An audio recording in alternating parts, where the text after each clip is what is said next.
we're seeing is a significant portion, 50% on Union, 80% plus or minus on Medford Tufts, falls below those figures.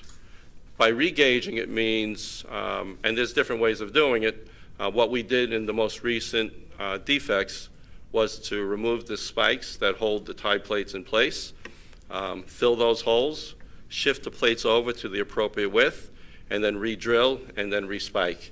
And that means for the whole length of the project that requires the regaging of the tracks, that means bringing it back to the appropriate width between the running rails.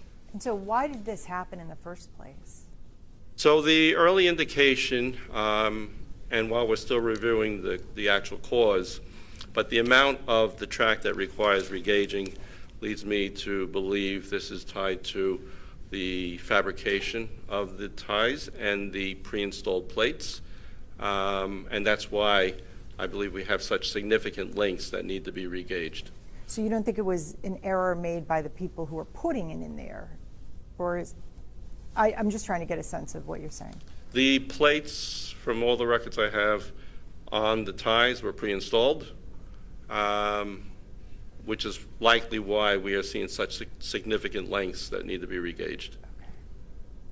Say that again, I didn't quite understand that. The wood ties that are underneath the tracks, the tie plates that are anchored to those ties were pre-installed prior to being brought to the project site. So that's where I believe is the likely cause of this. It's still being reviewed, but those tie plates are meant to hold the rails in place so there's no movement. So I know there's been a lot of discussion with regards to narrowing. Most likely it's tied to the assembly of the ties and the tie plates. And where was that pre-installation done? That was off-site. Like in a company, at a company, or? Yes, that was part of the material suppliers by the design-build constructors.